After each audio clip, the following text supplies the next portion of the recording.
School की एक साधारण टीचर नीता कैसे बनी अंबानी परिवार की बहू। धीरू भाई अंबानी के सामने शादी के लिए रखी थी ये शर्त। एक समय था जब नीता अंबानी बेहद ही साधारण जिंदगी जीती थी। महज कुछ ही रुपयों के लिए वो एक छोटे से स्कूल में टीचर की नौकरी किया करती थी। सुबह से लेकर शाम तक मेहनत करके अपने परिवार की मदद किया करती थी। लेकिन तब नीता अंबानी ने कभी ये नहीं सोचा होगा कि एक दिन ऐसा आएगा जब वो अरबों खरबों रुपए की मालकिन बन जाएगी। आज हम आपको बताएंगे कि आखिर कैसे एक साधारण परिवार की लड़की नीता अंबानी परिवार की बहू बन गई। नीता एक मिडिल क्लास गुजराती फैमिली से ताल्लुकात रखती थी। शादी से पहले उनका नाम नीता दलाल हुआ करता था। उनके माता पिता का नाम रविंद्र भाई दलाल और पूर्णिमा दलाल था। नीता ने अपनी स्कूलिंग पूरी करने के बाद मुंबई के मशहूर नारसी मुंजी कॉलेज ऑफ इकोनॉमिक्स से बैचलर्स की डिग्री ली थी। साथ ही नीता ट्रेंड क्लासिकल डांसर भी है और शादी से पहले वो सेंट फ्लावर्स नर्सरी स्कूल में डांस टीचर के तौर पर नौकरी करती थी। साथ ही वो बच्चों को पढ़ाती भी थी। नीता ने सिमी ग्रेवाल के शो में खुद इस बात का खुलासा किया था। उन्होंने बताया था कि वो एक साधारण से स्कूल में टीचर थी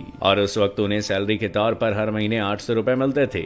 नीता को भरतनाट्यम डांस भी बहुत अच्छे से आता है, इसलिए वो कई स्टेज शो भी कर चुकी हैं। एक बार नवरात्रि के मौके पर नीता ने कल्चरल प्रोग्राम में स्टेज परफॉर्मेंस दिया। उस कार्यक्रम में मुकेश अंबानी के पिता धीरू भाई अंबानी भी अपनी पत्नी कोकिला बहन के साथ पहुंचे थे।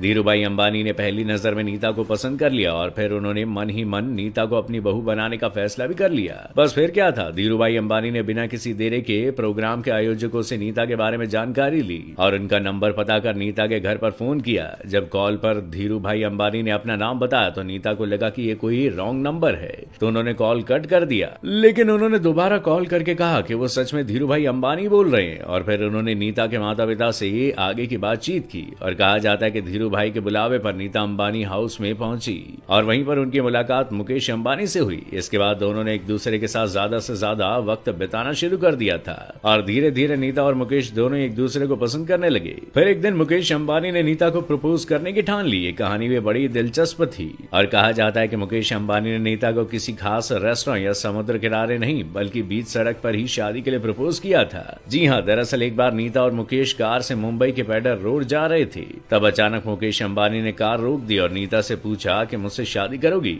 इसके जवाब में नीता ने हाँ या ना नहीं बल्कि कहा शायद। नीता का जवाब सुनकर मुकेश ने उन्हें कहा कि हाँ या फिर ना में जवाब दो। तब नीता ने उनका प्रपोजल एक्सेप्ट कर लिया, लेकिन अब भी शादी पक्की नहीं हुई। दरअसल नीता ने शादी से पहले मुकेश अंबानी के सामने एक शर्त रखी थी कि उन्हें शादी के बाद भी स्कूल में पढ़ाने से रोका नहीं जाएगा और इसी शर्त पर वो शादी करेंगी। मुकेश अंबानी ने झटपट नीता की ये शर्त मान ली और फिर दोनों की शादी पक्की हो गई। साल 1985 में दोनों की धूमधाम से शादी हो गई और नीता अंबानी ने बताया था कि वो अपनी शादी के बाद भी सेंट फ्लावर नर्सरी स्कूल में काम करती थी। हालांकि धीरे धीरे उन्होंने जॉब छोड़ मुकेश अंबानी के साथ बिजनेस में हाथ बांटना शुरू कर दिया और आज नीता अंबानी की नेटवर्थ लगभग 21,000 करोड़ रुपए। वहीं उनकी सालाना कमाई लगभग 1,165 करोड़ रुपए है। भारत की सबसे अमीर महिलाओं में नीता अंबानी का नाम सबसे पहले सामने आता है। नीता अंबानी आईपीएल की टीम मुंबई इंडियंस की मालकिन भी है और धीरू भाई अंबानी इंटरनेशनल स्कूल की चेयरपर्सन भी है। वैसे अंबानी परिवार को लेकर आपकी क्या राय, हमें कमेंट करके जरूर बताइएगा।